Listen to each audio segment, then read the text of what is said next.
more you begin to investigate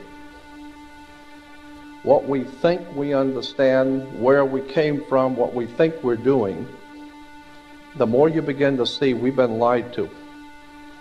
We've been lied to by every institution. What makes you think for 1 minute that the religious institution is the only one that's never been touched? The religious institutions of this world are at the bottom of the dirt. The religious institutions in this world are put there by the same people who gave you your government, your corrupt education, to set up your international banking cartels, because our masters don't give a damn about you or your family. All they care about is what they have always cared about, and that's controlling the whole damn world. We have been misled away from the true and divine presence in the universe that men have called God. I don't know what God is, but I know what he isn't. And unless and until you are prepared to look at the whole truth, and wherever it may go, whoever it may lead to, if you want to look the other way, or if you want to play favorites, then somewhere along the line you're going to find out you're messing with divine justice. The more you educate yourself, the more you understand where things come from, the more obvious things become, and you begin to see lies everywhere. You have to know the truth and seek the truth, and the truth will set you free.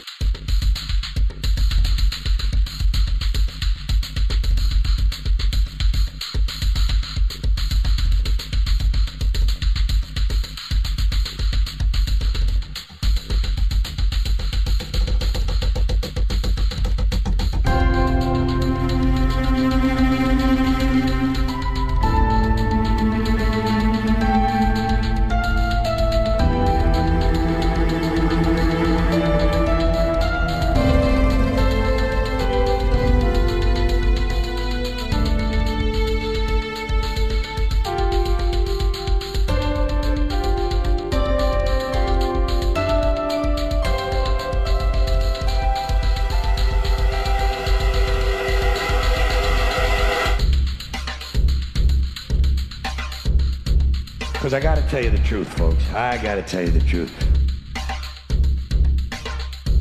When it comes to bullshit, big time, major league bullshit, you have to stand in awe of the all-time champion of false promises and exaggerated claims, religion.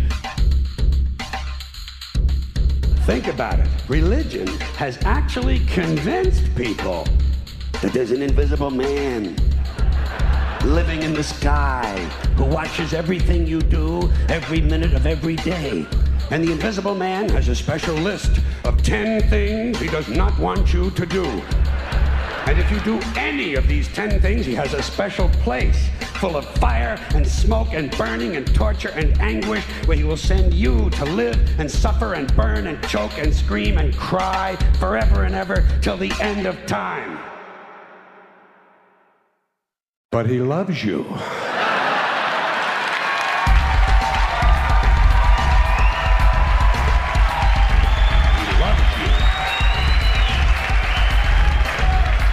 He loves you and he needs money. He always needs money.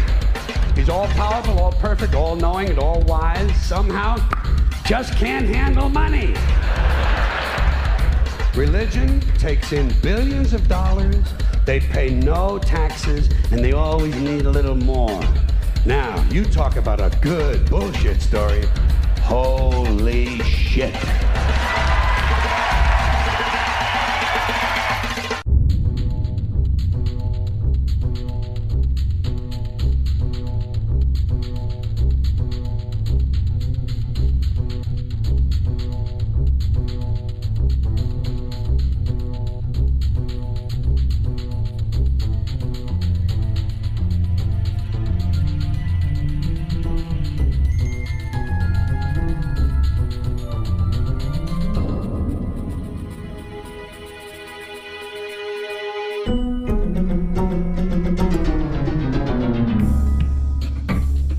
This is the sun.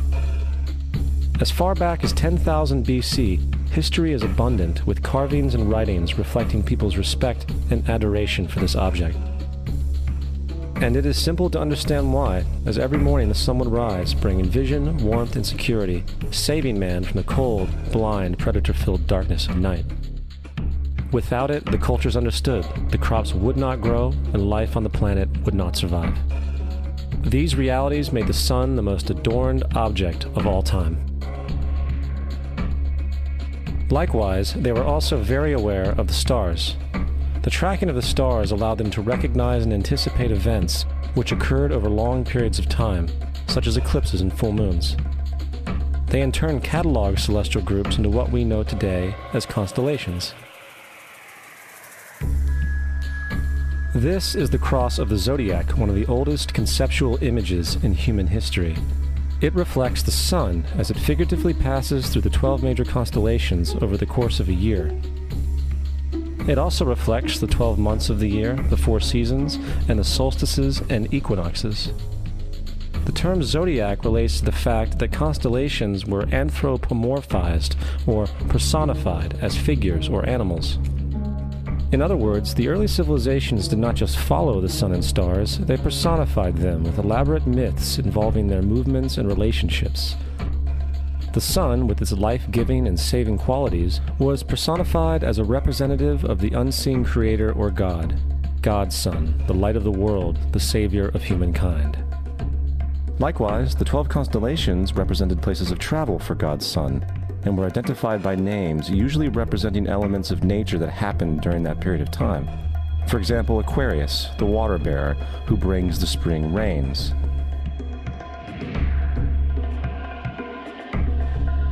This is Horus. He is the sun god of Egypt of around 3000 BC. He is the sun, anthropomorphized, and his life is a series of allegorical myths involving the sun's movement in the sky. From the ancient hieroglyphics in Egypt, we know much about this solar messiah.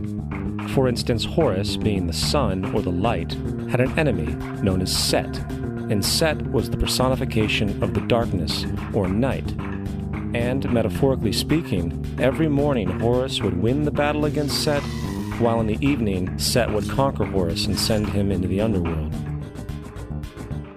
It is important to note that dark versus light, or good versus evil, is one of the most ubiquitous mythological dualities ever known, and is still expressed on many levels to this day. Broadly speaking, the story of Horus is as follows. Horus was born on December 25th of the Virgin Isis Mary. His birth was accompanied by a star in the east, which, in turn, 3 kings followed to locate and adorn the newborn Savior. At the age of 12, he was a prodigal child teacher, and at the age of 30, he was baptized by a figure known as Anup, and thus began his ministry. Horus had 12 disciples he traveled about with, performing miracles such as healing the sick and walking on water. Horus was known by many gestural names such as the Truth, the Light, God's Anointed Son, the Good Shepherd, the Lamb of God, and many others. After being betrayed by Typhon, Horus was crucified, buried for 3 days, and thus resurrected. These attributes of Horus, whether original or not, seem to permeate many cultures of the world, for many other gods are found to have the same general mythological structure. Attis of Phrygia, born of the Virgin Nana on December 25th, crucified, placed in a tomb, and after 3 days was resurrected. Krishna of India, born of the Virgin Devaki, with a star in the east signaling his coming. He performed miracles with his disciples, and, upon his death, was resurrected. Dionysus of Greece, born of a virgin on December 25th, was a traveling teacher who performed miracles such as turning water into wine. He was referred to as the King of Kings, God's only begotten Son, the Alpha and Omega, and many others. And, upon his death, he was resurrected. Mithra of Persia, born of a virgin on December 25th, he had 12 disciples and performed miracles, and upon his death was buried for 3 days and thus resurrected. He was also referred to as the Truth, the Light, and many others. Interestingly, the sacred day of worship of Mithra was Sunday. The fact of the matter is, there are numerous saviors from different periods from all over the world which subscribe to these general characteristics. The question remains, why these attributes? Why the virgin birth on December 25th? Why dead for 3 days in the inevitable resurrection? Why 12 disciples or followers? To find out, let's examine the most recent of the solar messiahs. Jesus Christ was born of the Virgin Mary on December 25th in Bethlehem. His birth was announced by a star in the east, which 3 kings or magi followed to locate and adorn the new Savior. He was a child teacher at 12, and at the age of 30 he was baptized by John the Baptist, and thus began his ministry. Jesus had 12 disciples, which he traveled about with, performing miracles such as healing the sick, walking on water, raising the dead. He was also known as the King of Kings, the Son of God, the Light of the World, the Alpha and Omega, the Lamb of God, and many, many others. After being betrayed by his disciple Judas and sold for 30 pieces of silver, he was crucified, placed in a tomb, and after 3 days was resurrected and ascended into heaven. First of all, the birth sequence is completely astrological. The star in the east is Sirius, the brightest star in the night sky, which, on December 24th, aligns with the 3 brightest stars in Orion's belt. These 3 bright stars in Orion's belt are called today what they were called in ancient times, the 3 kings. And the 3 kings and the brightest star, Sirius, all point to the place of the sunrise on December 25th. This is why the 3 kings follow the star in the east, in order to locate the sunrise, the birth of the sun.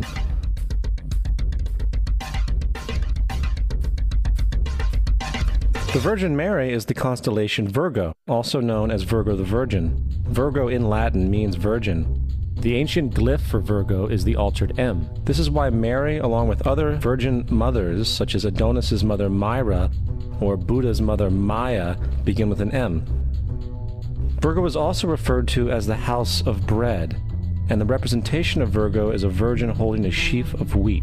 This house of bread and its symbol of wheat represents August and September, the time of harvest. In turn, Bethlehem, in fact, literally translates to house of bread.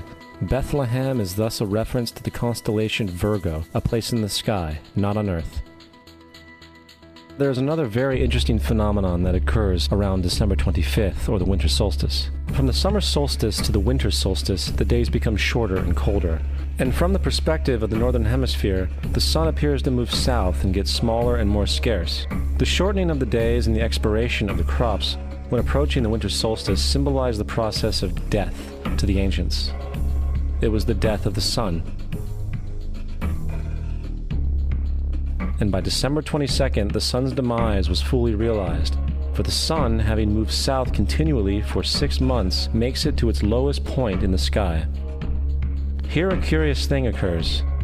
The sun stops moving south, at least perceivably, for 3 days.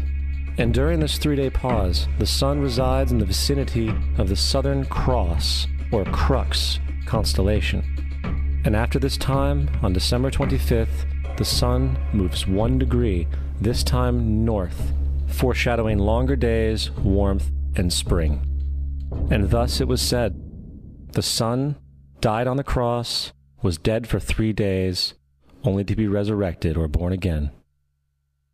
This is why Jesus and numerous other sun gods share the crucifixion, 3-day death, and resurrection concept. It is the sun's transition period before it shifts its direction back into the northern hemisphere, bringing spring and thus salvation.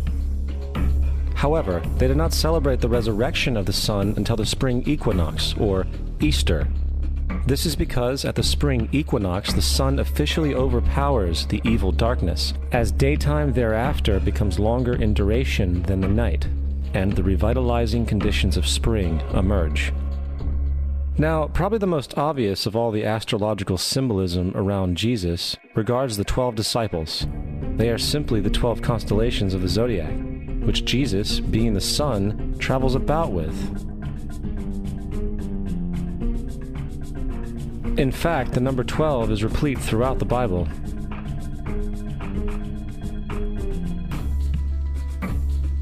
This text has more to do with astrology than anything else. Coming back to the cross of the zodiac, the figurative life of the sun, this was not just an artistic expression or tool to track the sun's movement. It was also a pagan spiritual symbol, the shorthand of which looked like this. This is not a symbol of Christianity. It is a pagan adaptation of the cross of the zodiac.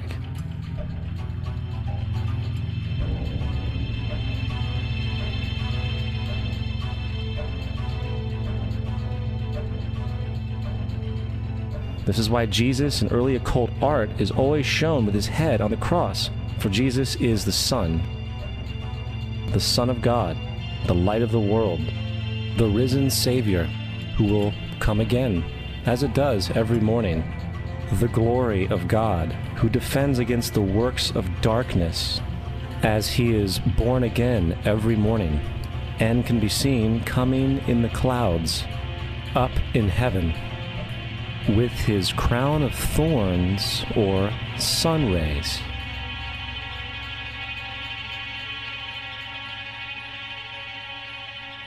Now, of the many astronomical metaphors in the Bible, one of the most important has to do with the ages. Throughout the scriptures, there are numerous references to the age.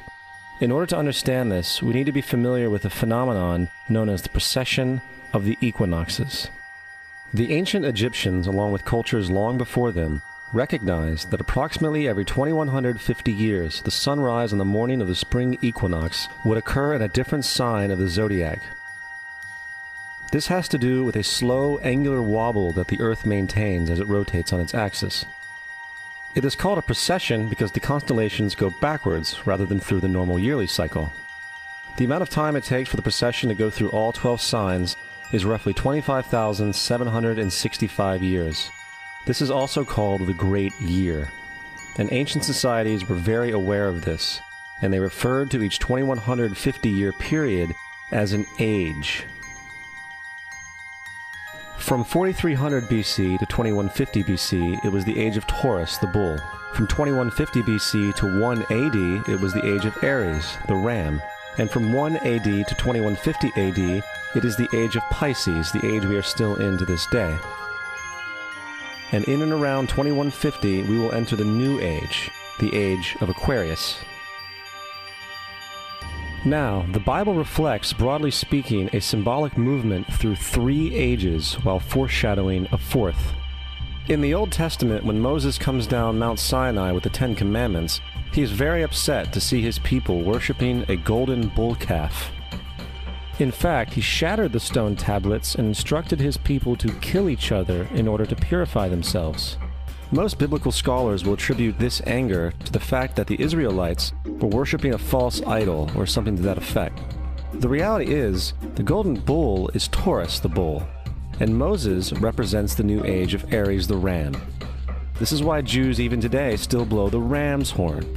Moses represents the new age of Aries, and upon the new age, everyone must shed the old age. Other deities mark these transitions as well, such as Mithra, a pre-Christian god who kills the bull in the same symbology. Now Jesus is the figure who ushers in the age following Aries, the age of Pisces, or the 2 fish. Fish symbolism is very abundant in the New Testament. Jesus feeds 5,000 people with bread and 2 fish. When he begins his ministry walking along Galilee, he befriends 2 fishermen who follow him. And I think we have all seen the Jesus fish on the back of people's cars. Little do they know what it actually means. It is a pagan astrological symbolism for the sun's kingdom during the age of Pisces. Also, Jesus' assumed birth date is essentially the start of this age. At Luke 22:10, when Jesus is asked by his disciples where the next Passover will be after he is gone, Jesus replies, "Behold, when ye are entered into the city, there shall a man meet you, bearing a pitcher of water. Follow him into the house where he entereth in." This scripture is by far one of the most revealing of all the astrological references. The man bearing the pitcher of water is Aquarius, the water bearer, who is always pictured as a man pouring out a pitcher of water. He represents the age after Pisces, and when the sun, God's Son, leaves the age of Pisces, Jesus, it will go into the house of Aquarius, as Aquarius follows Pisces in the precession of the equinoxes.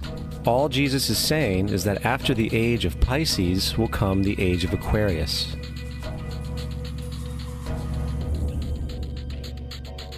Now, we have all heard about the end times and the end of the world. The cartoonish depictions in the book of Revelation aside, the main source of this idea comes from Matthew 28:20, where Jesus says, "I will be with you even to the end of the world."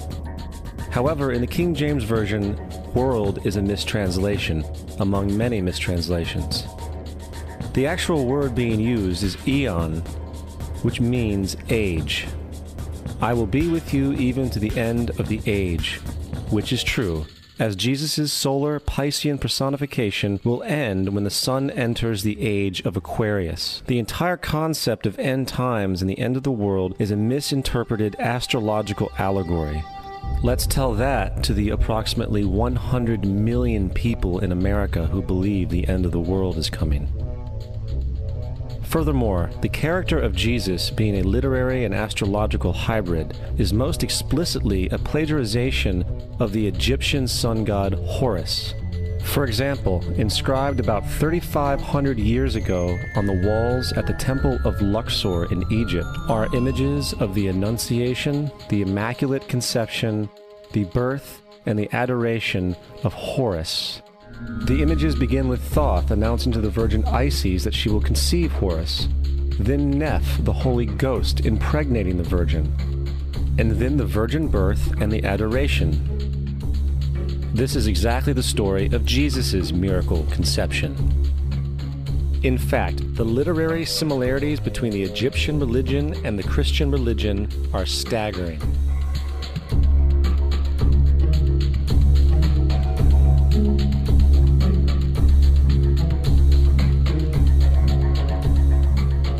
And the plagiarism is continuous. The story of Noah and Noah's Ark is taken directly from tradition. The concept of the Great Flood is ubiquitous throughout the ancient world, with over 200 cited claims in different periods and times. However, one need look no further for a pre-Christian source than the Epic of Gilgamesh, written in 2600 BC. This story talks of a great flood commanded by God, an ark with saved animals upon it, and even the release and return of a dove, all held in common with the biblical story, among many other similarities. And then there is the plagiarized story of Moses. Upon Moses' birth, it is said that he was placed in a reed basket and set adrift in a river in order to avoid infanticide. He was later rescued by a daughter of royalty and raised by her as a prince. This baby in a basket story was lifted directly from the myth of Sargon of Akkad of around 2250 BC. Sargon was born, placed in a reed basket in order to avoid infanticide, and set adrift in a river. He was in turn rescued and raised by Aki, a royal midwife. Furthermore, Moses is known as the lawgiver, the giver of the Ten Commandments, the Mosaic Law. However, the idea of a law being passed from God to a prophet up on a mountain is also a very old motif. Moses is just another lawgiver in a long line of lawgivers in mythological history. In India, Manu was the great lawgiver. In Crete, Minos ascended Mount Dicta, where Zeus gave him the sacred laws, while in Egypt there was Meses, who carried stone tablets and upon them the laws of God were written. Manu, Minos, Meses, Moses. And as far as the Ten Commandments, they are taken outright from spell 125 in the Egyptian Book of the Dead. What the Book of the Dead phrased, "I have not stolen," became "Thou shalt not steal." "I have not killed," became "Thou shalt not kill." "I have not told lies," became "Thou shalt not bear false witness," and so forth. In fact, the Egyptian religion is likely the primary foundational basis for the Judeo-Christian theology. Baptism, afterlife, final judgment, virgin birth, death and resurrection, crucifixion, the Ark of the Covenant, circumcision, saviors, Holy Communion, Great Flood, Easter, Christmas, Passover, and many, many more are all attributes of Egyptian ideas long predating Christianity and Judaism. Justin Martyr, one of the first Christian historians and defenders, wrote, "When we say that he, Jesus Christ, our teacher, was produced without sexual union, was crucified and died and rose again and ascended into heaven, we propound nothing different from what you believe regarding those who you esteem sons of Jupiter. In a different writing, Justin Martyr said, "He was born of a virgin, except this in common with what you believe of Perseus." It's obvious that Justin and other early Christians knew how similar Christianity was to the pagan religions. However, Justin had a solution. As far as he was concerned, the devil did it. The devil had the foresight to come before Christ and create his characteristics in the pagan world. Fundamentalist Christianity, fascinating. These people actually believe the world is 12,000 years old. I swear to God. I actually asked one of these guys, okay, dinosaur fossils. He says, dinosaur fossils? God put those here to test our faith.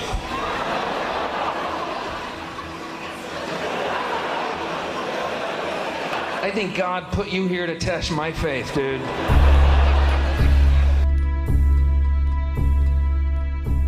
The Bible is nothing more than an astrotheological literary hybrid, just like nearly all religious myths before it. In fact, the aspect of transference of one character's attributes to a new character can be found within the book itself. In the Old Testament, there is the story of Joseph. Joseph was a prototype for Jesus. Joseph was born of a miracle birth. Jesus was born of a miracle birth. Joseph was of 12 brothers. Jesus had 12 disciples. Joseph was sold for 20 pieces of silver. Jesus was sold for 30 pieces of silver. Brother Judah suggests the sale of Joseph. Disciple Judas suggests the sale of Jesus. Joseph began his work at the age of 30. Jesus began his work at the age of 30. The parallels go on and on. Furthermore, is there any non-biblical historical evidence of any person living with the name Jesus, the son of Mary, who traveled about with 12 followers, healing people and the like? There are numerous historians who lived in and around the Mediterranean, either during or soon after the assumed life of Jesus. How many of these historians document this figure? Not one. However, to be fair, that doesn't mean defenders of the historical Jesus haven't claimed the contrary. 4 historians are typically referenced to justify Jesus' existence. Pliny the Younger, Suetonius, and Tacitus are the first 3. Each one of their entries consists of only a few sentences at best, and only refer to Christus or the Christ, which in fact is not a name but a title. It means the Anointed One. The 4th source is Josephus, and this source has been proven to be a forgery for hundreds of years. Sadly, it is still cited as truth. You would think that a guy who rose from the dead and ascended into heaven for all eyes to see and performed the wealth of miracles acclaimed to him would have made it into the historical record. It didn't, because once the evidence is weighed, there are very high odds that the figure known as Jesus did not even exist.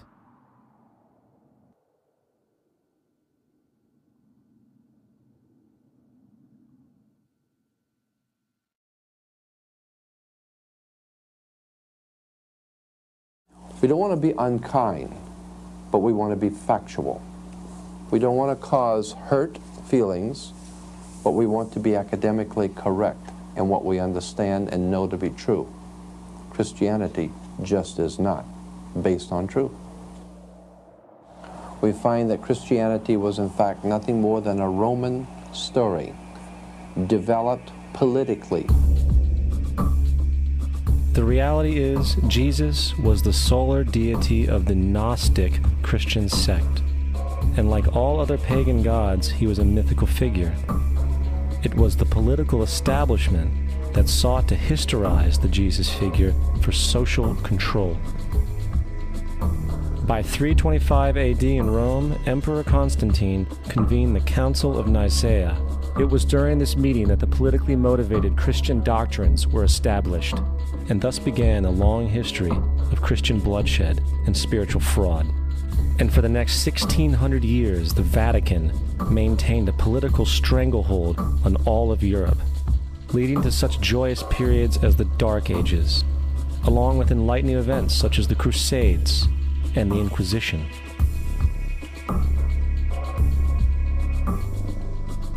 Christianity, along with all other theistic belief systems, is the fraud of the age. It serves to detach the species from the natural world, and likewise each other. It supports blind submission to authority. It reduces human responsibility to the effect that God controls everything, and in turn awful crimes can be justified in the name of a divine pursuit. And most importantly, it empowers those who know the truth, but use the myth to manipulate and control societies. The religious myth is the most powerful device ever created and serves as the psychological soil upon which other myths can flourish.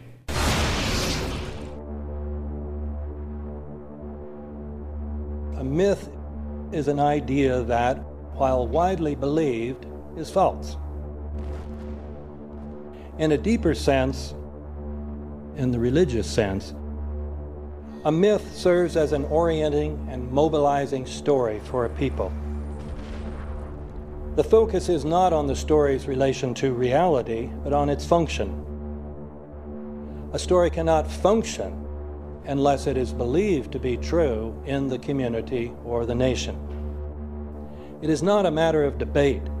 If some people have the bad taste to raise the question of the truth of the sacred story, the keepers of the faith do not enter into debate with them. They ignore them or denounce them as blasphemers. It is wrong, blasphemous, and sinful for you to suggest, imply, or help other people come to the conclusion that the U.S. government killed 3,000 of its own citizens.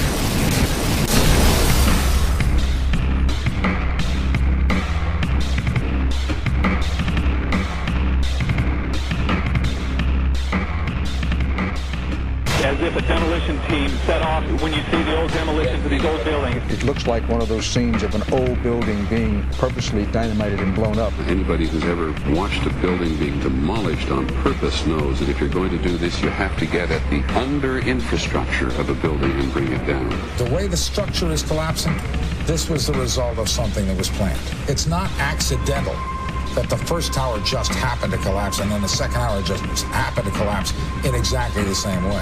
How they accomplished this, we don't know. The building collapsed to dust. You don't find a desk.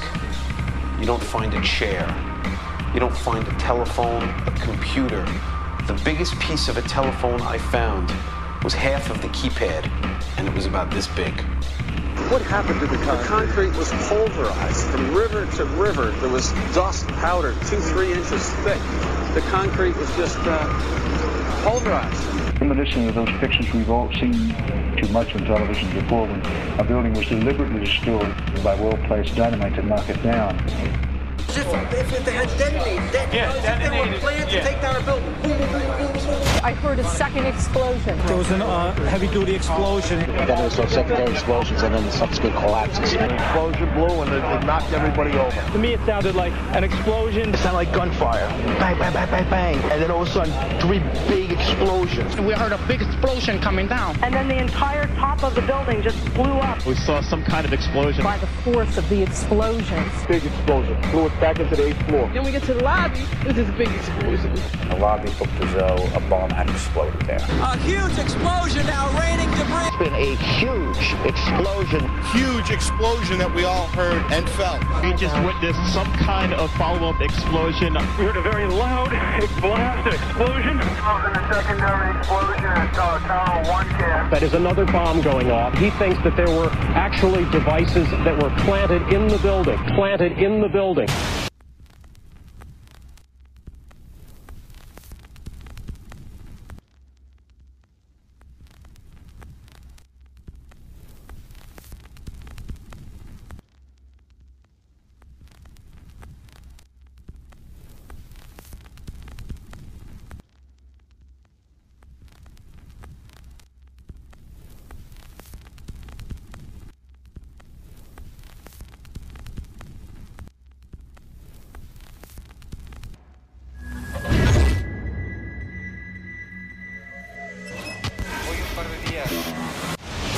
I don't think anybody could have predicted that they would try to use an airplane as a missile, a hijacked airplane as a missile. Nobody in our government, at least, and I don't think the prior government that could envision flying airplanes into buildings. No specific threat involving really domestic operation or involving what happened, obviously, the city's airliner and so forth. There were no warning signs that I'm aware of. USA Today reports that in the 2 years before the attacks on September the 11th, NORAD conducted exercises using hijacked airliners as weapons.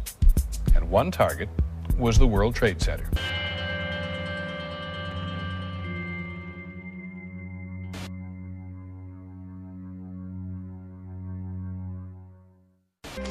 In confidential documents from the Philippines obtained by CNN, the plan was clear.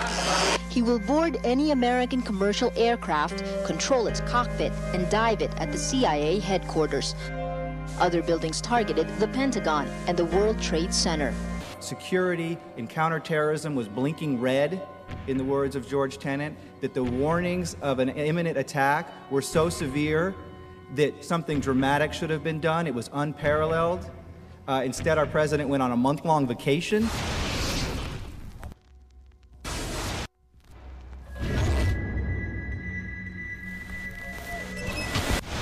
The head of Pakistani intelligence at the ISI, Mahmoud Ahmed, requested Omar Sheikh to wire $100,000 to Mohammed Atta, who was the lead hijacker. Hijacker Mohammed Atta received wire transfers via Pakistan. The man sending the money to Atta is believed to be Ahmed Umar Saeed Sheikh. Omar Sheikh admitted he was supported by the Pakistan government's intelligence service, the ISI.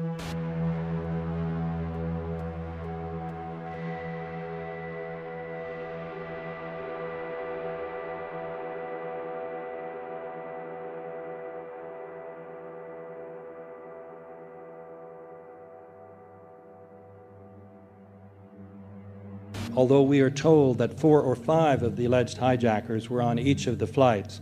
If so, their names should have been on the flight manifests. But the flight manifests that have been released contain neither the names of the alleged hijackers nor any Arab names whatsoever. We know that the men who were supposedly the hijackers had their houses, cars, credit cards paid for by the U.S. government. They were, in truth, agents. Evidence was also apparently planted. The passport of one of the hijackers on Flight 11 was allegedly found in the Rebel. Goes through the fireball, through the side of the plane, and comes down to the ground unscathed. But something happened.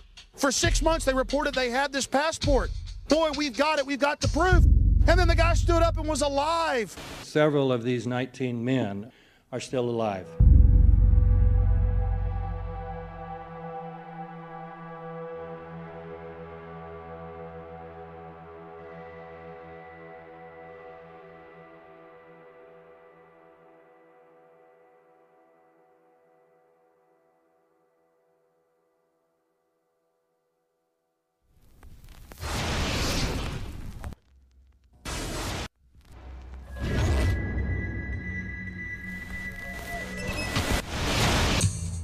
Of course we're after Saddam Hussein, bin Laden. He's January 2001, the Bush administration orders the FBI and intelligence agencies to back off investigations involving the bin Laden family, including 2 of Osama bin Laden's relatives, who were living, guess where, in Falls Church, Virginia, right next to CIA headquarters. When he was already America's most wanted criminal, he reportedly spent 2 weeks in the American hospital in Dubai, was treated by an American doctor, and visited by the local CIA agent. We have not seen one piece of evidence that links Osama bin Laden directly to the planning stages of September 11th. This failure to provide proof was later said to be unnecessary because bin Laden, in a video allegedly found in Afghanistan, admitted responsibility for the attacks. This confession is now widely cited as proof. But the man in this video has darker skin, fuller cheeks, and a broader nose than the Osama bin Laden of all other videos. We again seem to have planted evidence. In 1976, Osama's older brother Salim bin Laden hired a man in Texas by the name of Jim Bath to handle all the investments in the United States for the bin Laden family. Jim Bath also happens to be a personal, almost lifelong friend and former Air National Guard pilot with George W. Bush. The connections between the Bushes and the bin Ladens become much more clear when George Herbert Walker Bush made trips to Saudi Arabia in 1998 and 2000 to meet with the bin Laden family on behalf of a company called the Carlyle Group.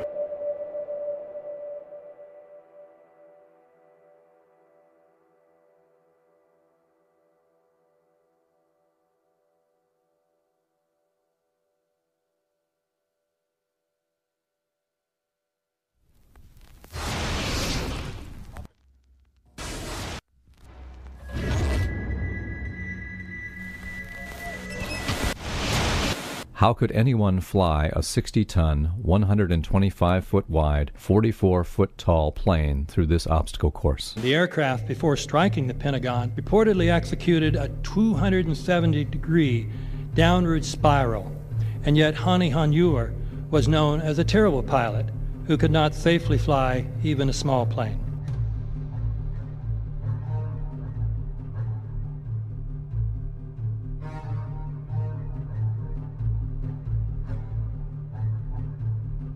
No seats, no luggage, no bodies. Nothing but bricks and limestone. The official explanation is that the intense heat from the jet fuel vaporized the entire plane. Flight 77 had 2 Rolls-Royce engines made of steel and titanium alloy and weigh 6 tons each. It is scientifically impossible that 12 tons of steel and titanium was vaporized by jet fuel. We're also told that the bodies were able to be identified either by their fingerprints or by the DNA. So what kind of fire can vaporize aluminum and tempered steel and yet leave human bodies intact? From my close-up inspection, there's no evidence of a plane having crashed anywhere near the Pentagon. And as I said, the only pieces left that you can see are small enough that you could pick up in your hand. Shortly after the strike, government agents picked up debris and carried it off. The entire lawn was covered with dirt and gravel, so that any remaining forensic evidence was literally covered up. The videos from security cameras, which would show what really hit the Pentagon, were immediately confiscated by agents of the FBI, and the Department of Justice has to this day refused to release them. If these videos would prove that the Pentagon was really hit by a 757, most of us would assume the government would release them.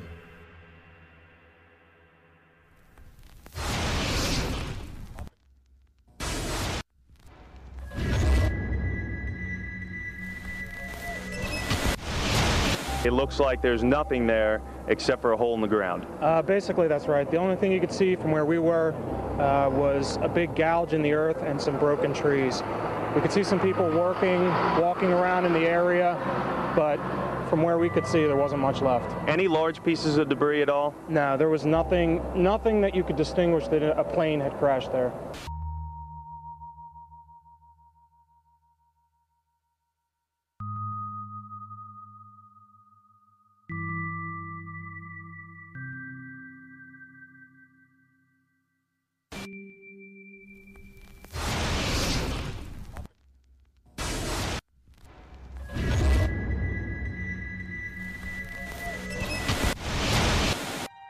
Pancake theory, according to which the fires, while not melting the steel, heated it up sufficiently to cause the floors weakened by the airplane strikes to break loose from the steel columns, and this started a chain reaction. So you would expect then from that theory, which is the official theory, to see a whole stack of floors piled up on top of each other and then a spindle of core columns standing too. The core of each of the twin towers consisted of 47 massive steel columns. If the floors had broken loose from them, these columns would have still been sticking up into the air 1,000 feet. The plane did not cut all those core columns. We designed the buildings to take the impact of the Boeing 707 hitting the building at any location. The building probably could sustain multiple impacts of jetliners. That the plane flew straight into the building. Through him, right. Yeah. So you're saying that the building was actually designed to cope with a hole like that and still survive? Yeah, it was. If you had dropped, say, a billiard ball From the top of the World Trade Center, 110 floors up there, it would have taken 8 to 10 seconds to hit the ground, encountering no resistance whatsoever. The Twin Towers came down in nearly free-fall speed. 200,000 tons of steel shatters and explodes outwards over 500 feet. This means that floors shattered at an average rate of about 10 floors per second. There is no scenario for a pancake effect of buildings falling that allows them to fall at the rate of free fall. Now what can do that? What can move mass out of the way? Explosives.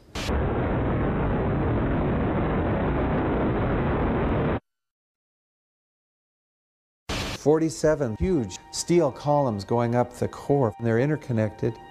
How do you get them to fail simultaneously so the core disappears? It looks like those core columns were cut. The way we do this is by cutting the beam at an angle.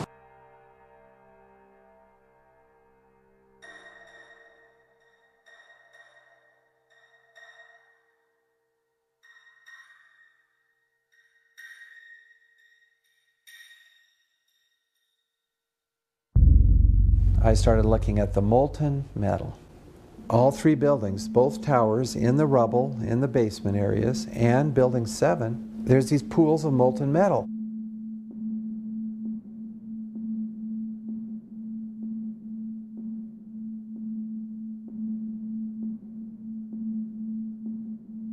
You'd get down below and you'd see molten steel running down the channel rails, like you're in a foundry. Like lava. A volcano. The molten steel was found 3, 4, and 5 weeks later, when the rubble was being removed. He said that molten steel was also found underneath World Trade Center 7. So I'm looking through the official reports. What do they say about the molten metal? They say nothing. But wait a minute. This is important evidence. So where'd that come from? Thermite is so hot that it'll just cut through steel, through structural steel, for example, like a knife through butter.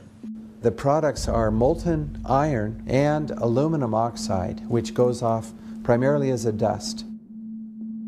You know those enormous dust clouds? You can imagine when you assemble these chemicals on a large scale.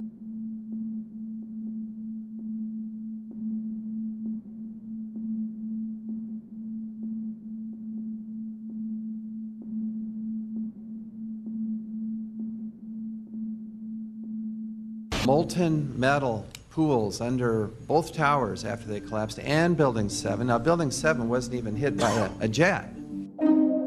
Part of the problem is that most people simply don't know much about Building 7 due to the extraordinary secrecy surrounding this collapse. And this was a 47-story skyscraper. This building fell at 5:25. It was not hit by a plane.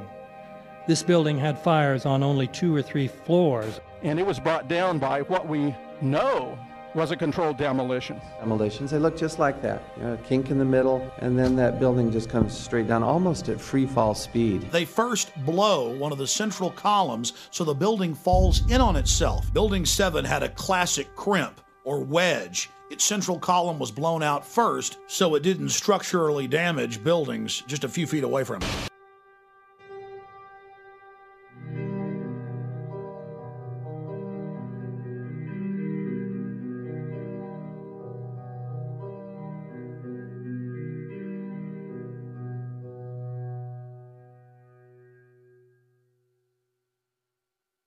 Our office was on the B1 level. As I was talking to a supervisor at 8:46, and all of a sudden we hear, boom!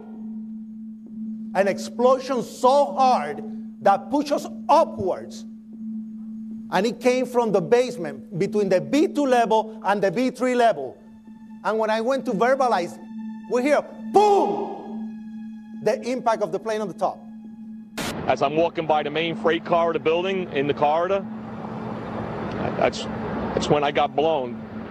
I mean, the impact of the explosion threw me to the floor, and that's when everything started happening. All of a sudden, a big impact happened again, and all the ceiling tile was falling down, the light fixtures were falling. You know, you got to go clear across the whole from 1 to 2 World Trade Center, and then all of a sudden, it happened all over again. Something else hit us to the floor. Right in the basement, you felt it. Walls were caving in, everything that was going on. I mean, I know of people that got killed in the basement. I know of people that got broken legs in the basement. People that got reconstructive surgery because the walls hit them in the face.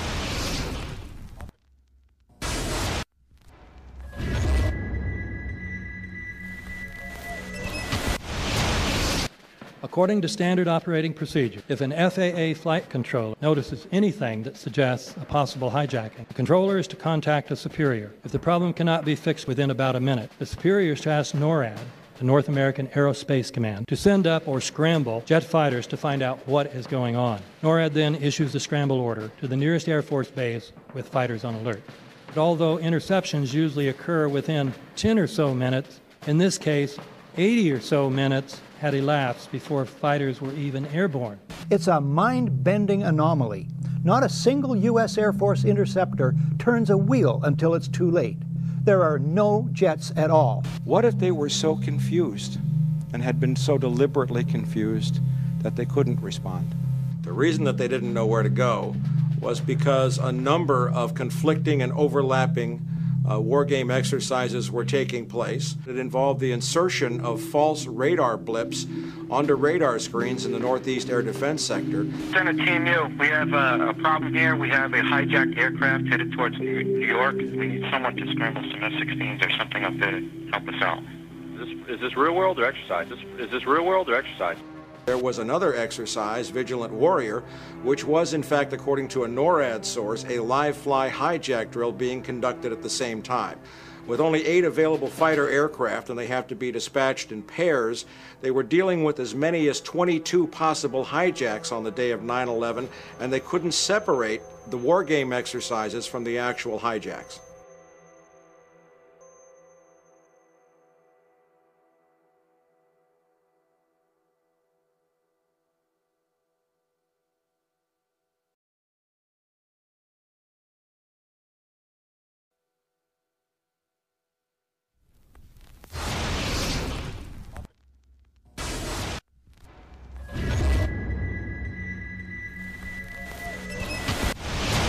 Page 172. The U.S. government has not been able to determine the origin of the money used for the 9/11 attacks. Ultimately, the question is of little practical significance. The American authorities have not managed to trace the source of the funding. And then the most amazingly disingenuous statement ultimately is it of little consequence. It is of massive consequence. Doesn't it matter who paid for 9/11? The collapse of Building 7 has been recognized as especially difficult to explain. The 9/11 Commission report implicitly admitted that it could not explain the collapse of this building by not even mentioning it. President, why are you and the Vice President insisting on appearing together before the 9/11 Commission? Because the 9/11 Commission wants to ask us questions. That's why we're meeting, and I look forward to meeting with them and answering their questions. Why you're appearing together rather than separately, which was their request? Because it's a good chance for both of us to answer questions that the 9/11 Commission is looking forward to asking us, and I'm looking forward to answering them. Let's see. Do you think they should be able to stand up and speak their own words? They should go under oath. They should be, yeah. In public.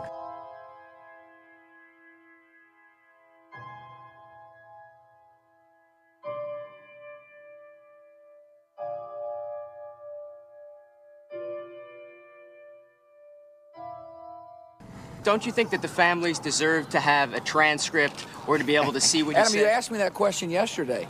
I got the same answer, yeah. The final report was a unanimous report. That means that if there was a single commissioner who had any objection about anything, that fact would be dropped from the report.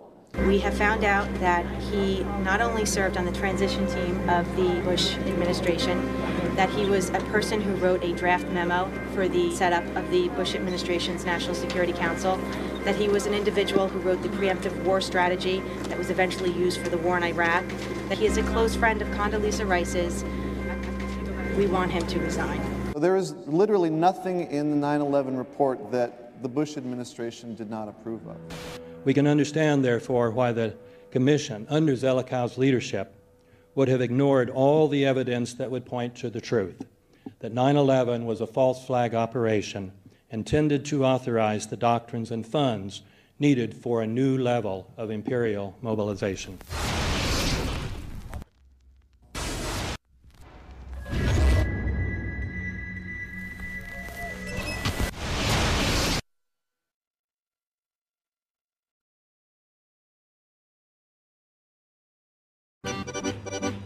armed with knives, armed with chemical, biological, nuclear weapons. Fanatics, terrorists, September 11th. September 11th, killers, September 11th, terrorists. Terrorists of Al-Qaeda, terrorists, nuclear weapons, terrorists. 9/11, terror, terrorist, evil. September 11th, September 11th. The terrorists, war and danger. September 11th, terrorism, global terrorism, terrorism, terrorists, terrorists, terrorists, terrorists, terrorists, the terror, terrorists, terrorist, terrorism. September 11th, global terrorism, terrorist, terror, terrorism. September 11th, world terrorism, terrorist, terrorism. September 11th, global terrorism. September the 11th, terror, terrorist, terror, terror, terror. Weapons of mass destruction. September the 11th, September the 11th, terrorists, the evil terrorists, terrorists, terrorists, no. Terrorism. The words are hypnotically repeated. Terrorism, terrorist, terrorist threat, and of course, believed to be linked to Al-Qaeda. But it's the so-called war on terrorism that's in our faces practically 24/7 as the inescapable focus of our existence. One day, our grandchildren will look back on this time and ask, how was the war on terror won? The entire U.S. ruling class, ruling elite, comes to see terrorism as the preferred means, indeed the only means, to provide social cohesion, to provide an enemy image for the society to keep it together. According to neocon theory from Carl Schmitt, you have to have an enemy image in order to have a society. It's a very dangerous thing because now it means that the entire social order, the political parties, intellectual life, politics in general, all based on a monstrous myth. Monstrous myth.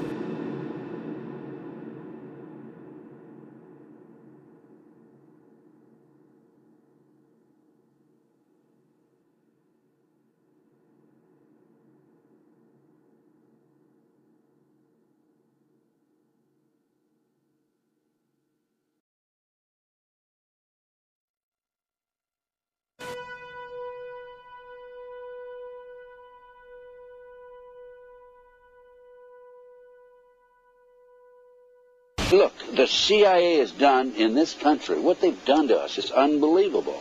Look at the terrorist acts that have occurred. The CIA behind most, if not all of them. We had the Marine barracks. We had our embassy in Kenya. We had Pan Am 103. We had the USS Cole. We had Oklahoma City. We had the World Trade Center in 1993. That helped the terrorists blow up the World Trade Center the first time. They built the bomb. They got the driver's license. The informant, the informant, a fellow named Salam, a 43-year-old former Egyptian army officer, he was given the assignment to put the bomb together. And he went to his supervisor, his FBI supervisor, and said, we're going to put a dummy bomb in here, right? And the FBI supervisor said, no, we're going to put a real bomb. The FBI actually carried out the attack on the World Trade Center in 1993. They actually hired Ahmad Salam and paid him $1 million and gave him real explosives, a detonator, and told him to build a bomb and to give it to the foolish people that he was controlling to allow them to attack the World Trade Center complex. Unfortunately for them, there were only 6 people killed, not enough to pass the legislation. So what happened is 2 years later, April 19, 1995, down comes Oklahoma City Murrah building, 168 people killed. 1 year later, the anti-terrorism legislation that takes away many of our constitutional rights and civil liberties is passed.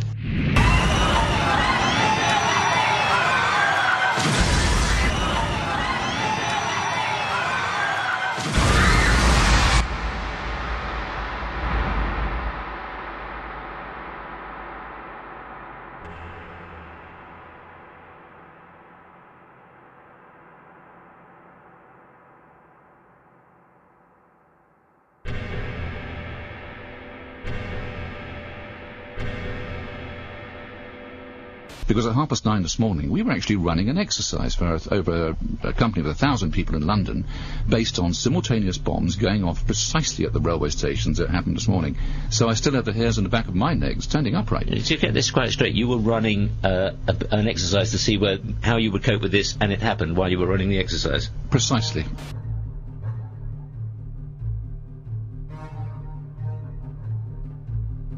Supposed to believe is some kind of coincidence, there was also an anti-terrorist drill going on 7/7. And again, just like 9/11, they were talking about attacks on the same targets, the same kind of tube stations, and exactly the same time as the actual attack happened, providing some kind of cover for what must be operations orchestrated in some way by the state.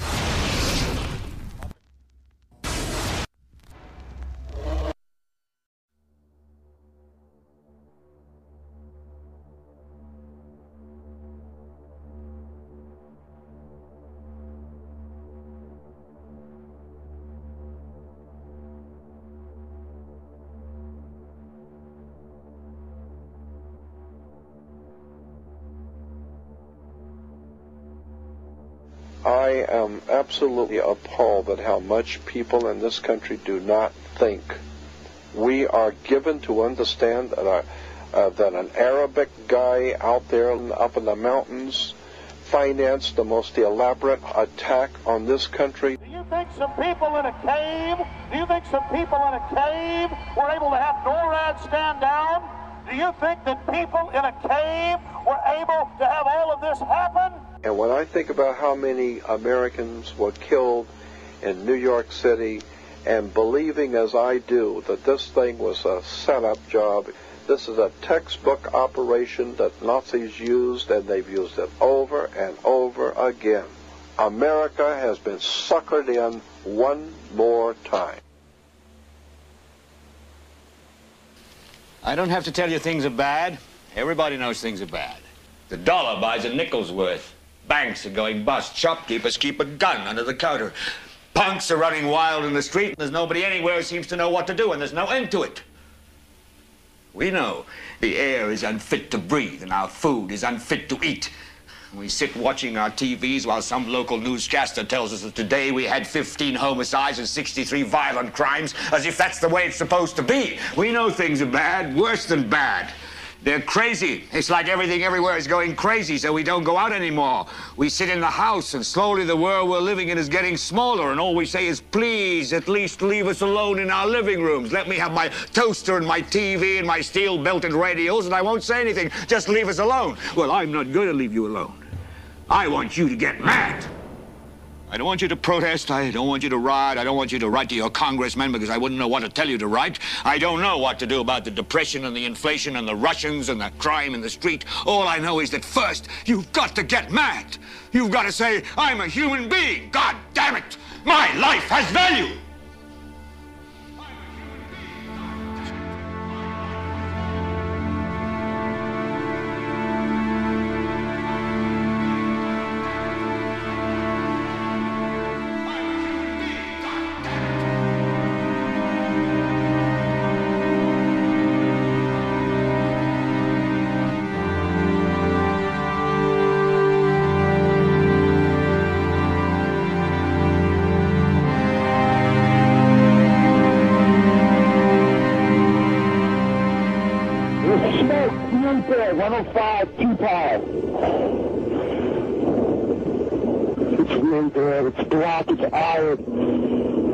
My wife thinks I'm all right. I called her and said I was leaving the building. I was fine, and bang.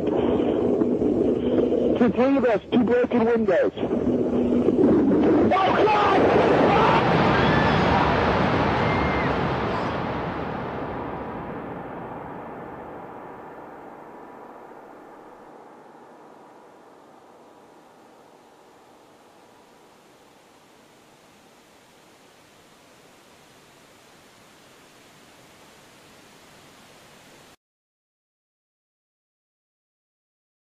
Ladies and gentlemen, the very word secrecy is repugnant in a free and open society, and we are, as a people, inherently and historically opposed to secret societies, to secret oaths, and to secret proceedings.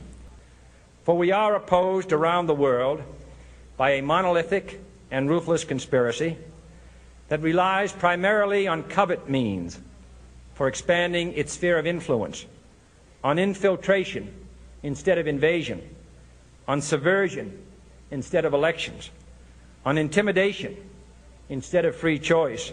It is a system which has conscripted vast human and material resources into the building of a tightly knit, highly efficient machine that combines military, diplomatic, intelligence, economic, scientific, and political operations. Its preparations are concealed, not published. Its mistakes are buried, not headlined. Its dissenters are silenced, not praised. No expenditure is questioned, no secret is revealed. That is why the Athenian lawmaker Solon decreed it a crime for any citizen to shrink from controversy. I am asking your help in the tremendous task of informing and alerting the American people, confident that with your help, man will be what he was born to be, free and independent.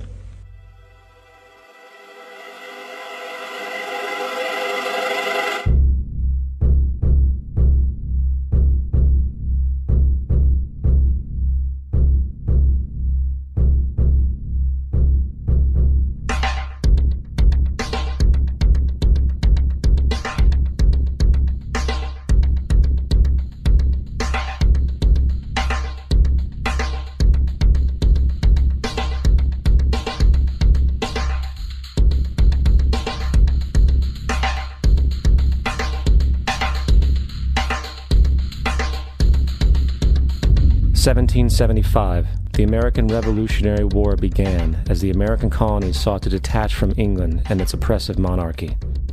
Though many reasons are cited for the revolution, one in particular sticks out as the prime cause: that King George III of England outlawed the interest-free, independent currency the colonies were producing and using for themselves, in turn forcing them to borrow money from the Central Bank of England at interest, immediately putting the colonies into debt.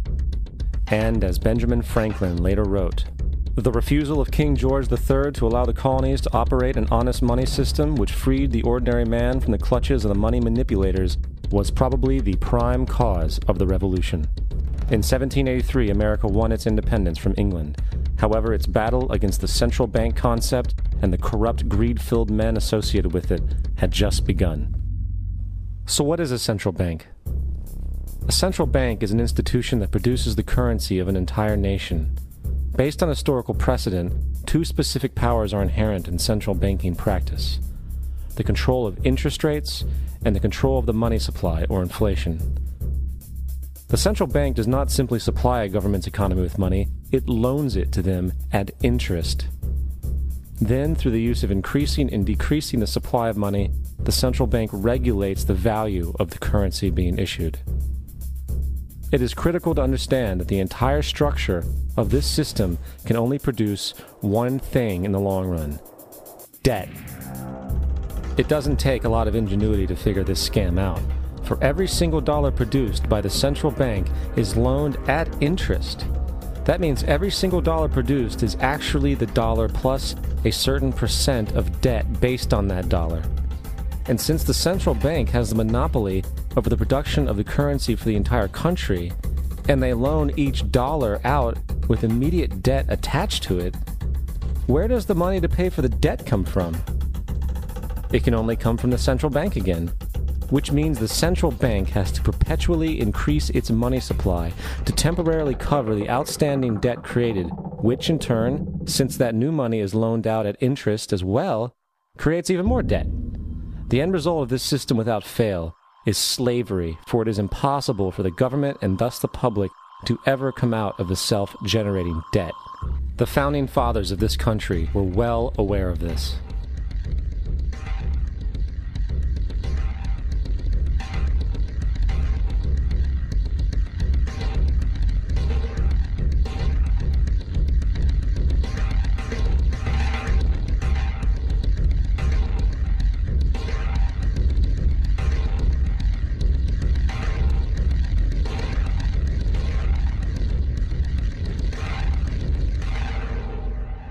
By the early 20th century, the U.S. had already implemented and removed a few central banking systems, which were swindled into place by ruthless banking interests. At this time, the dominant families in the banking and business world were the Rockefellers, the Morgans, the Warburgs, the Rothschilds. And in the early 1900s, they sought to push once again legislation to create another central bank. However, they knew the government and public were very weary of such an institution, so they needed to create an incident to affect public opinion. So, J.P. Morgan, publicly considered a financial luminary at the time, exploited his mass influence by publishing rumors that a prominent bank in New York was insolvent or bankrupt. Morgan knew this would cause mass hysteria, which would affect other banks as well. And it did. The public, in fear of losing their deposits, immediately began mass withdrawals. Consequently, the banks were forced to call in their loans, causing the recipients to sell their property, and thus a spiral of bankruptcies, repossessions, and turmoil emerged. Putting the pieces together a few years later, Frederick Allen of Life magazine wrote, "The Morgan interests took advantage to precipitate the panic, guiding it shrewdly as it progressed." Unaware of the fraud, the Panic of 1907 led to a congressional investigation headed by Senator Nelson Aldrich, who had intimate ties to the banking cartels and later became part of the Rockefeller family through marriage. The commission, led by Aldrich, recommended a central bank should be implemented so a panic like 1907 could never happen again. This was the spark the international bankers needed to initiate their plan. In 1910, a secret meeting was held at a J.P. Morgan estate on Jekyll Island off the coast of Georgia. It was there that the central banking bill called the Federal Reserve Act was written. This legislation was written by bankers, not lawmakers. This meeting was so secretive, so concealed from government and public knowledge that the 10 or so figures who attended disguised their names when en route to the island. After this bill was constructed, it was then handed over to their political frontman, Senator Nelson Aldrich, to push through Congress. And in 1913, with heavy political sponsorship by the bankers, Woodrow Wilson became president, having already agreed to sign the Federal Reserve Act in exchange for campaign support. And 2 days before Christmas, when most of Congress was at home with their families, the Federal Reserve Act was voted in, and Wilson in turn made it law. Years later, Woodrow Wilson wrote, in regret,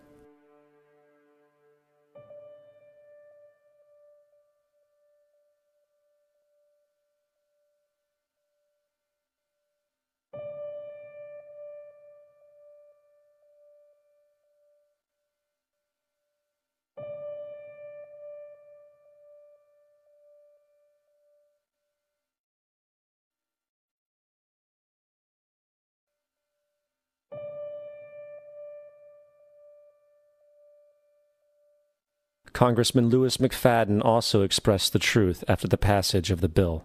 A world banking system was being set up here, a superstate controlled by international bankers, acting together to enslave the world for their own pleasure. The Fed has usurped the government. Now, the public was told that the Federal Reserve System was an economic stabilizer, and inflation and economic crises were a thing of the past.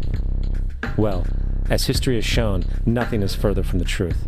The fact is, the international bankers now had a streamlined machine to expand their personal ambitions. It's alive! It's alive! It's alive! For example, from 1914 to 1919, the Fed increased the money supply by nearly 100%, resulting in extensive loans to small banks and the public. Then, in 1920, the Fed called in mass percentages of the outstanding money supply, thus resulting in the supporting banks having to call in huge numbers of loans, and, just like 1907, bank runs, bankruptcy, and collapse occurred. Over 5,400 competitive banks outside of the Federal Reserve System collapsed, further consolidating the monopoly of a small group of international bankers. Privy to this crime, Congressman Lindbergh stepped up and said in 1921, "Under the Federal Reserve Act, panics are scientifically created. The present panic is the first scientifically created one, worked out as we figure a mathematical equation." However, the panic of 1920 was just a warm-up. From 1921 to 1929, the Fed again increased the money supply, resulting once again in extensive loans to the public and banks. There was also a fairly new type of loan called a margin loan in the stock market. Very simply, the margin loan allowed an investor to put down only 10% of a stock's price, with the other 90% being loaned through the broker. In other words, a person could own $1,000 worth of stock with only $100 down. This method was very popular in the roaring 1920s, as everyone seemed to be making money in the market. However, there was a catch to this loan. It could be called in at any time and had to be paid within 24 hours. This is termed a margin call, and the typical result of a margin call is the selling of the stock purchased with the loan. So, a few months before October in 1929, J.D. Rockefeller, Bernard Baruch, and other insiders quietly exited the market. And on October 24th, 1929, the New York financiers who furnished the margin loans started calling them in masse. This sparked an instantaneous, massive sell-off in the market, for everyone had to cover the margin loans. It then triggered mass bank runs for the same reason, in turn collapsing over 16,000 banks, enabling the conspiring international bankers to not only buy up rival banks at a discount, but to also buy up whole corporations at pennies on the dollar. It was the greatest robbery in American history. But that didn't stop there. Rather than expanding the money supply in order to recover from this economic collapse, the Fed actually contracted it, fueling one of the largest depressions in history. Once again outraged, Congressman Louis McFadden, a longtime opponent of the banking cartels, began bringing impeachment proceedings against the Federal Reserve Board, saying of the crash and depression, it was a carefully contrived occurrence. International bankers sought to bring about a condition of despair so that they might emerge the rulers of us all. Not surprisingly, and after 2 previous assassination attempts, McFadden was poisoned at a banquet before he could push for the impeachment. Now, having reduced the society to squalor, the Federal Reserve bankers decided that the gold standard should be removed. In order to do this, they needed to acquire the remaining gold in the system. So, under the pretense of helping to end the Depression, came the 1933 gold seizure. Under the threat of imprisonment for 10 years, everyone in America was required to turn in all gold bullion to the Treasury, essentially robbing the public of what little wealth they had left. And at the end of 1933, the gold standard was abolished. If you look at a dollar bill from before 1933, it says it is redeemable in gold. You look at a dollar bill today, it says it is legal tender, which means it is backed by absolutely nothing. It is worthless paper. The only thing that gives our money value is how much of it is in circulation. Therefore, the power to regulate the money supply is also the power to regulate its value, which is also the power to bring entire economies and societies to its knees.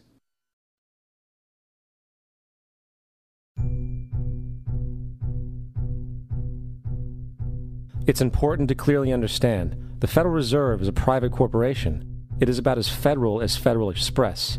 It makes its own policies and is under virtually no regulation by the U.S. government. It is a private bank that loans all the currency at interest to the government, completely consistent with the fraudulent central banking model that the country sought to escape from when it declared independence in the American Revolutionary War. Now, going back to 1913, the Federal Reserve Act was not the only unconstitutional bill pushed through Congress. They also pushed the federal income tax. It's worthwhile to point out that the American public's ignorance towards the federal income tax is a testament to how dumbed down and oblivious the American population really is.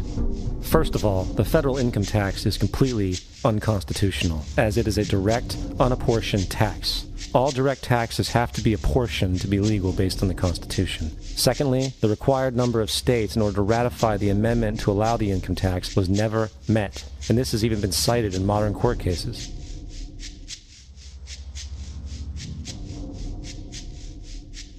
Third, at the present day, roughly 35% of the average worker's income is taken from them via this tax. That means you work 4 months out of the year to fulfill this tax obligation. And guess where that money goes? It goes to pay the interest on the currency being produced by the fraudulent Federal Reserve Bank, a system that does not have to exist at all. The money you make working 4 months out of the year goes almost literally into the pockets of the international bankers who own the private Federal Reserve Bank.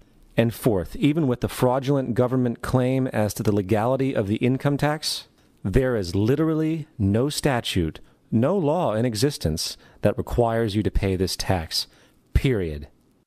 I really expected that, of course there's a law that you can point to in the law book, the code, that requires you to file a tax return. Of course there is. I was at that point where I couldn't find the statute that clearly made a person liable, at least not me and most people I know.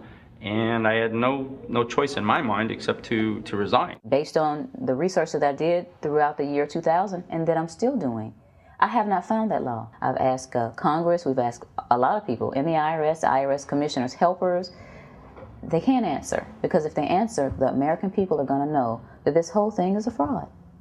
I haven't filed an federal income tax return since I left. I have not filed a tax return since 1999.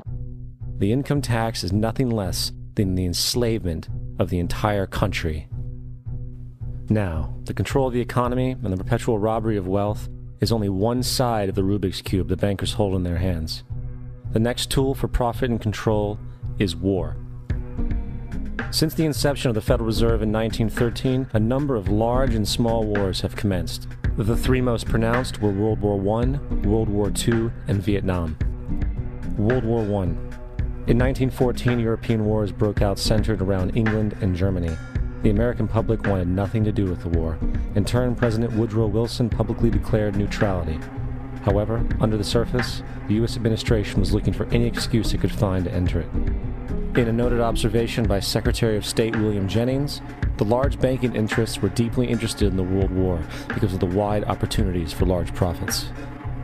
It's important to understand that the most lucrative thing that can happen for the international bankers is war, for it forces the country to borrow even more money from the Federal Reserve Bank at interest. Woodrow Wilson's top advisor and mentor was Colonel Edward House, a man with intimate connections with the international bankers who wanted in the war. In a documented conversation between Colonel House, Wilson's advisor, and Sir Edward Grey, the Foreign Secretary of England, regarding how to get America into the war, Grey inquired, "What will Americans do if Germans sink an ocean liner with American passengers on board?" House responded, "I believe that a flame of indignation would sweep the United States, and that by itself would be sufficient to carry us into war." So, on May 7, 1915, on essentially the suggestion of Sir Edward Grey, a ship called the Lusitania was deliberately sent into German-controlled waters, where German military vessels were known to be. And, as expected, German U-boats torpedoed the ship, exploding stored ammunition, killing 1,200 people. To further understand the deliberate nature of this setup, the German embassy actually put advertisements in the New York Times telling people that if they boarded the Lusitania, they did so at their own risk, as such a ship sailing from America to England through the war zone would be liable to destruction. In turn, and as anticipated, the sinking of the Lusitania caused a wave of anger among the American population, and America entered the war a short time after. The First World War caused 323,000 American deaths. J.D. Rockefeller made $200 million off of it.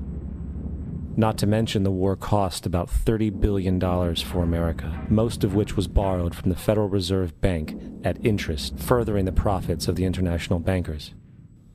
World War II. On December 7, 1941, Japan attacked the American fleet at Pearl Harbor, triggering our entry into that war. President Franklin D. Roosevelt declared the attack was a day that will live in infamy. A day of infamy indeed, but not because of the alleged surprise attack on Pearl Harbor. After 60 years of surfacing information, it is clear that not only was the attack on Pearl Harbor known weeks in advance, it was outright wanted and provoked.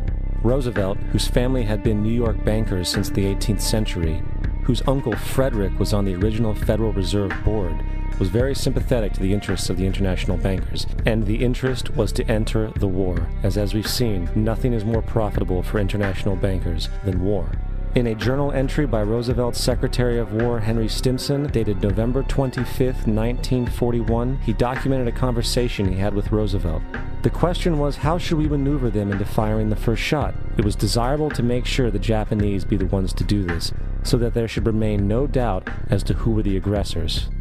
In the months leading up to the attack on Pearl Harbor, Roosevelt had done almost everything in his power to anger the Japanese, showing a posture of aggression. He halted all of Japan's imports of American petroleum. He froze all the Japanese assets in the United States. He made public loans to nationalist China and supplied military aid to the British, both enemies of Japan in the war, which, by the way, is completely in violation of international war rules. And on December 4th, 3 days before the attack, Australian intelligence told Roosevelt about a Japanese task force moving towards Pearl Harbor. Roosevelt ignored it. So, as hoped and allowed, on December 7th, 1941, Japan attacked Pearl Harbor, killing 2,400 soldiers.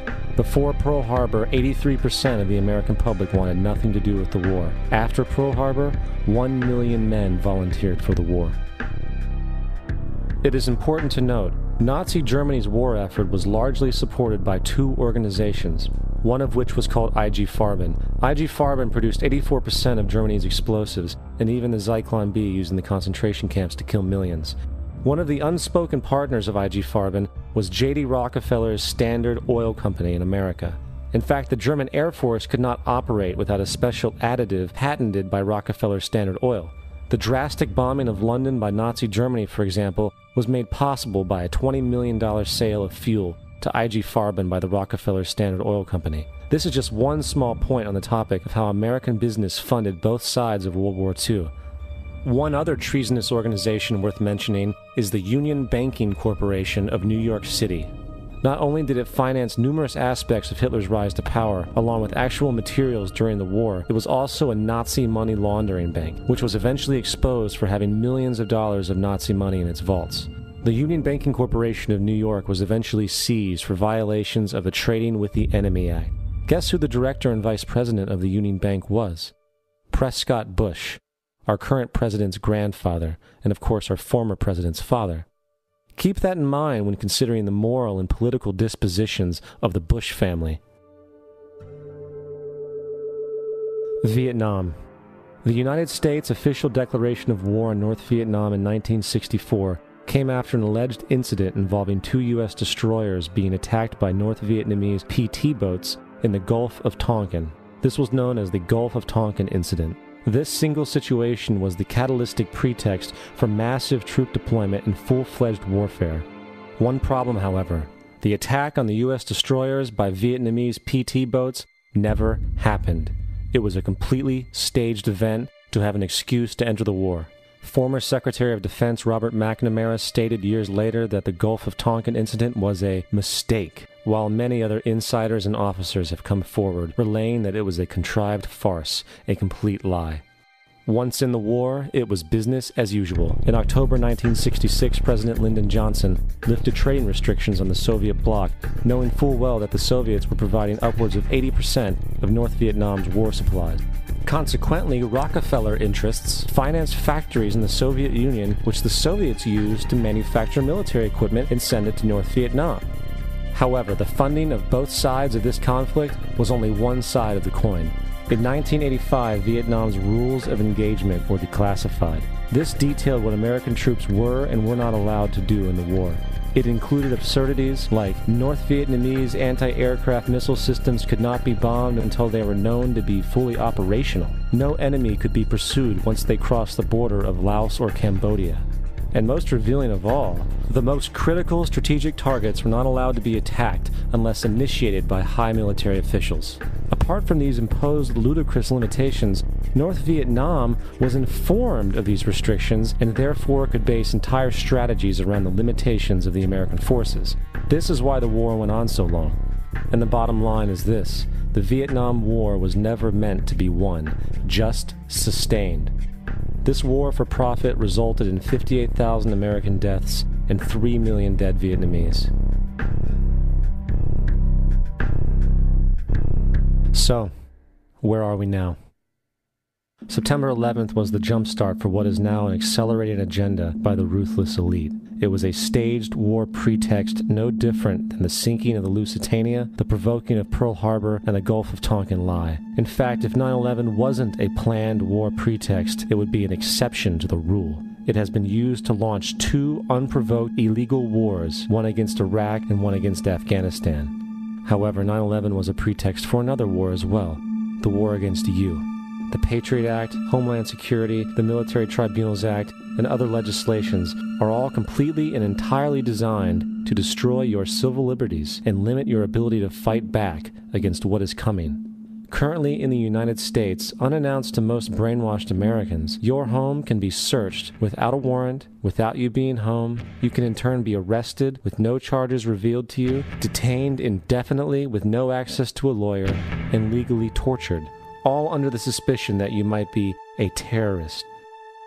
If you need a painted picture of what is happening in this country, let's recognize how history repeats itself.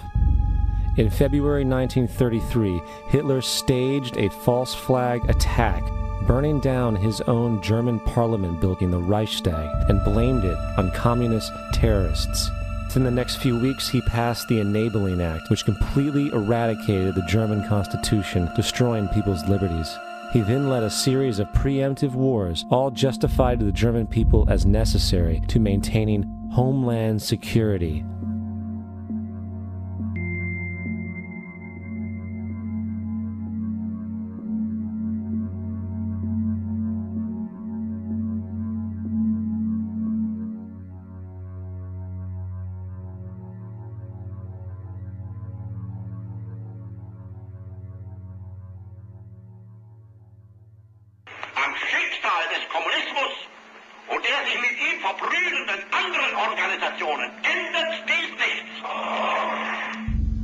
Our enemy is a radical network of terrorists and every government that supports them.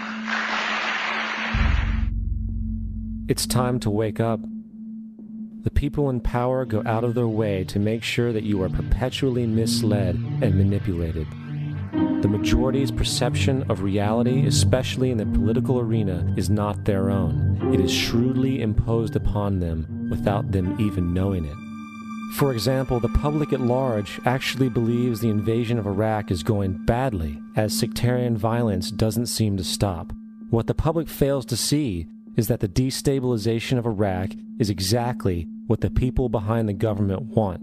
This war is to be sustained so the region can be divided up, domination of the oil maintained, continual profits reaped for the defense contractors, and most importantly, permanent military bases established to be used as a launching pad against other oil-bearing, non-conforming countries such as Iran and Syria.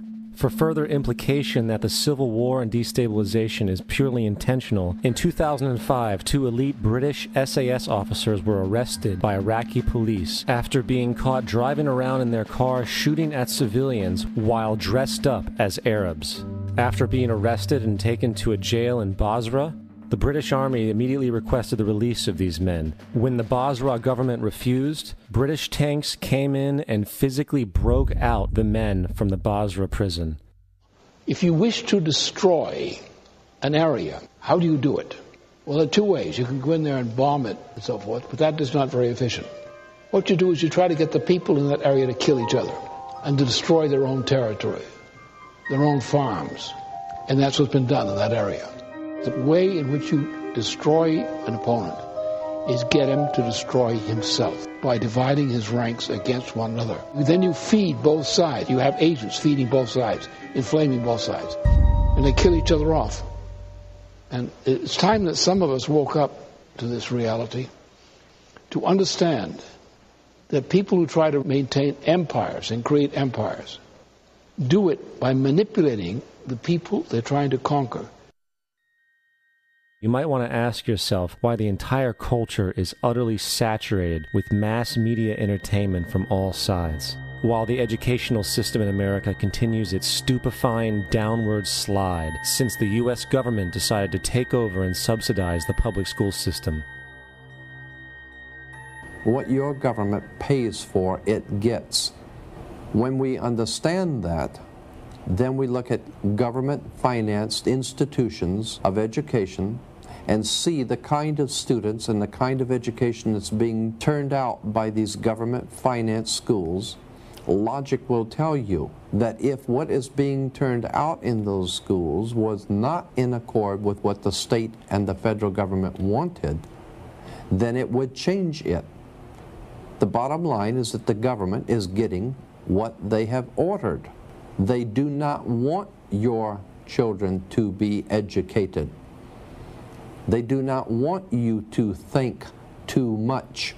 That is why our country and our world has become so proliferated with entertainments, mass media, television shows, amusement parks, drugs, alcohol, and every kind of entertainment to keep the human mind entertained, so that you don't get in the way of important people by doing too much thinking.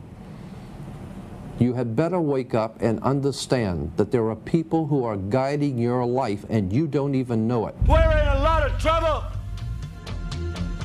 because you people and 62 million other Americans are listening to me right now, because less than 3% of you people read books. Because less than 15% of you read newspapers. Because the only truth you know is what you get over this tube.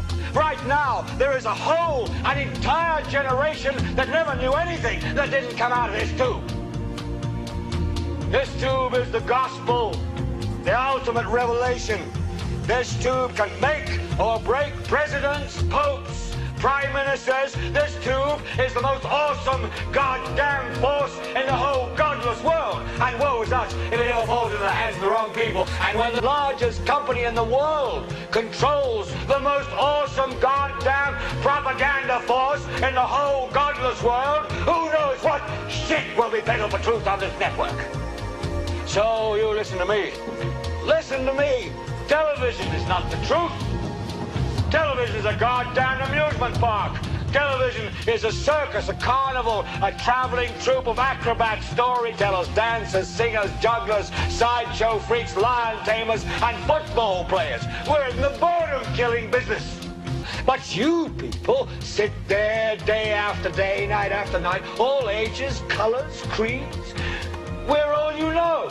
You're beginning to believe the illusions we're spinning here. You're beginning to think that the tube is reality and that your own lives are unreal. You do whatever the tube tells you. You dress like the tube. You eat like the tube. You raise your children like the tube. You even think like the tube.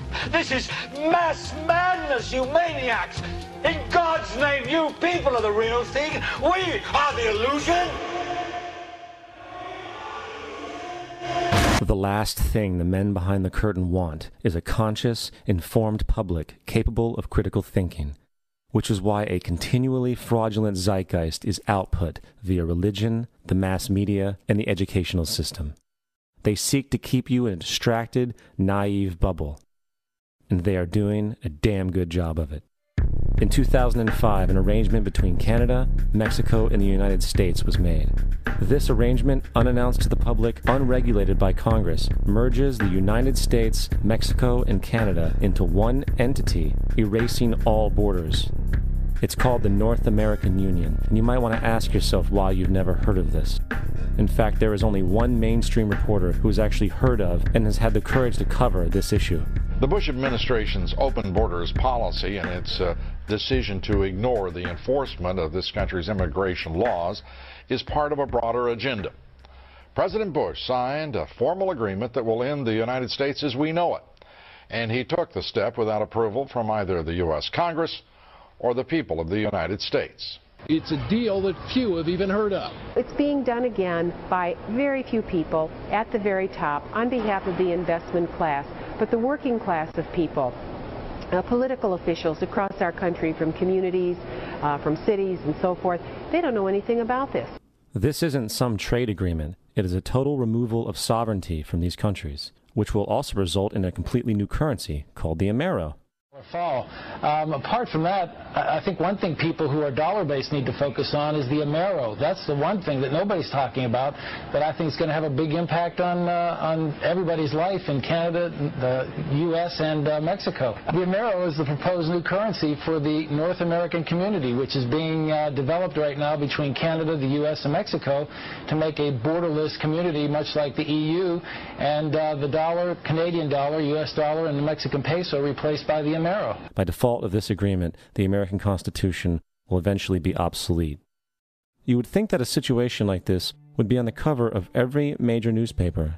That is until you realize that the people who are behind this movement are the same people behind the mainstream media, and you are not told what you're not supposed to know. The North American Union is the same concept as the European Union, the African Union, and the soon-to-be Asian Union, and the same people are behind all of them. And, when the time is right, the North American Union, the European Union, the African Union, and the Asian Union will be merged together, forming the final stages of a plan these men have been working on for over 60 years. A one-world government.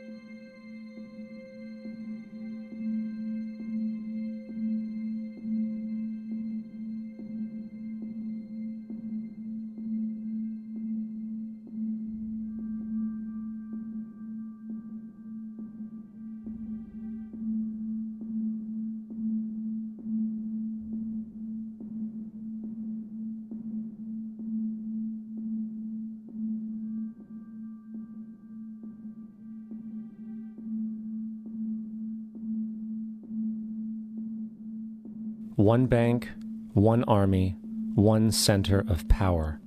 And if we have learned anything from history, it is that power corrupts, and absolute power corrupts absolutely. This is Aaron Russo, a filmmaker and former politician. To his left is Nicholas Rockefeller of the infamous Rockefeller banking and business dynasty. After maintaining a close friendship with Nicholas Rockefeller, Aaron eventually ended the relationship, appalled by what he had learned about the Rockefellers and their ambitions. I got a call one day from an attorney woman I knew, and she said, "Would you like to meet one of the Rockefellers?" I said, "Sure, I'd love to." And we became friends, and he began to divulge a lot of things to me.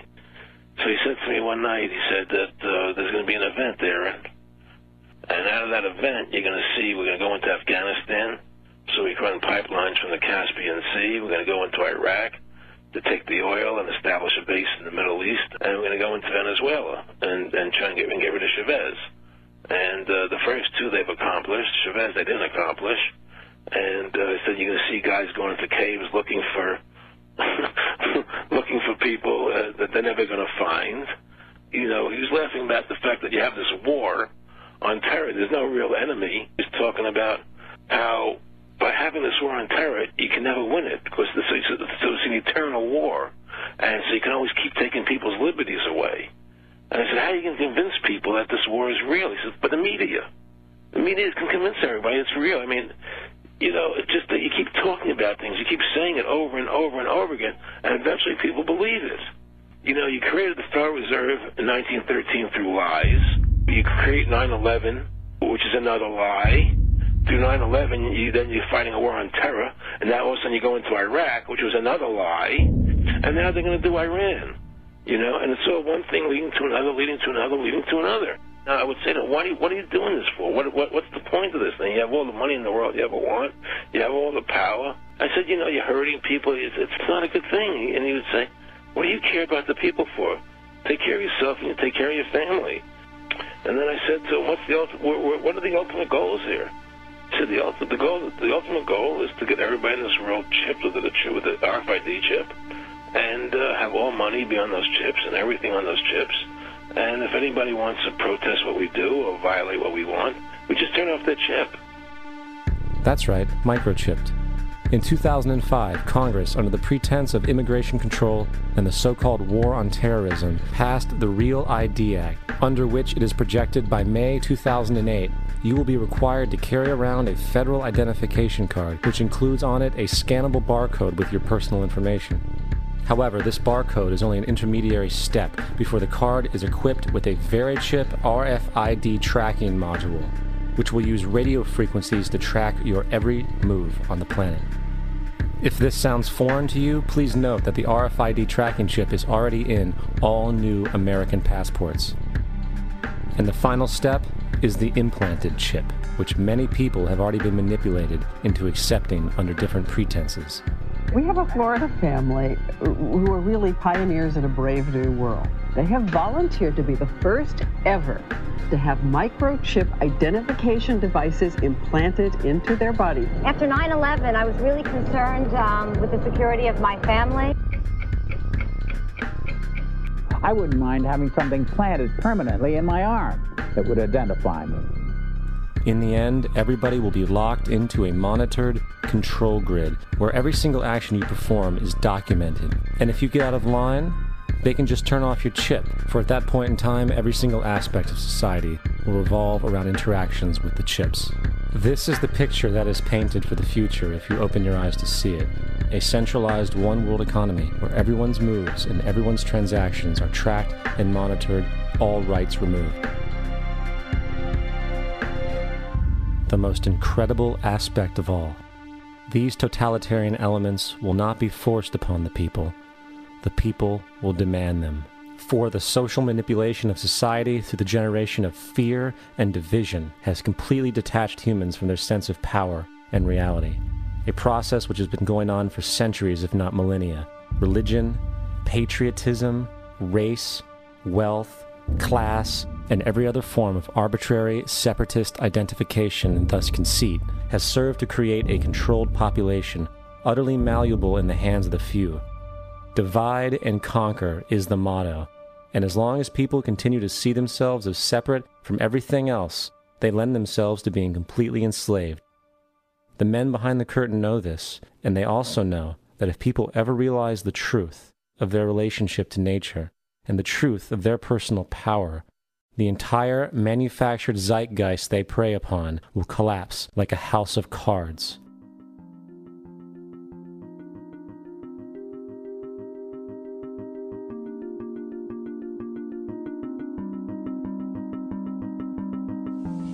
The whole system that we live in drills into us that we're powerless, that we're weak, that our society is evil, that it's crime-ridden, etc., and so forth. It's all a big, fat lie. We are powerful, beautiful, extraordinary. There is no reason why we cannot understand who we truly are, where we are going. There is no reason why the average individual cannot be fully empowered. We are incredibly powerful beings. You know, I think I spent 30 years of my life, in the first 30, trying to become something. I wanted to become good at things. I wanted to become good at tennis. I wanted to become good at school and grades and everything I kind of viewed in that perspective. I'm not okay the way I am, but if I got good at things, I realized that I had the game wrong. That the game was to find out what I already was. Find out what I already was.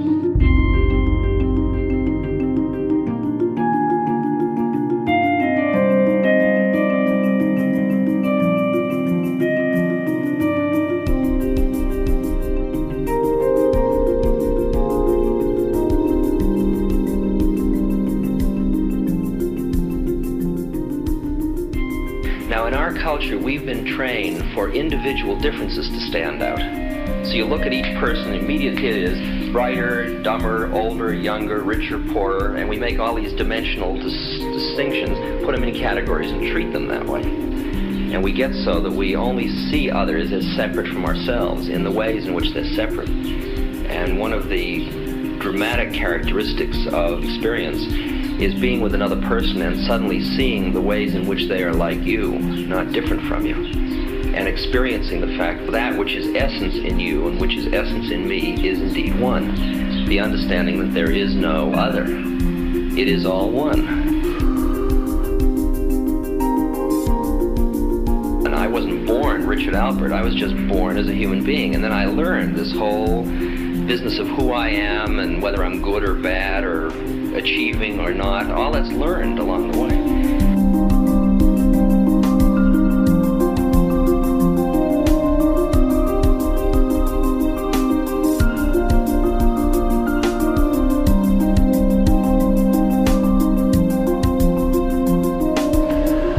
The old appeals to racial, sexual, and religious chauvinism, to rabid nationalist fervor, are beginning not to work. A new consciousness is developing which sees the earth as a single organism and recognizes that an organism at war with itself is doomed.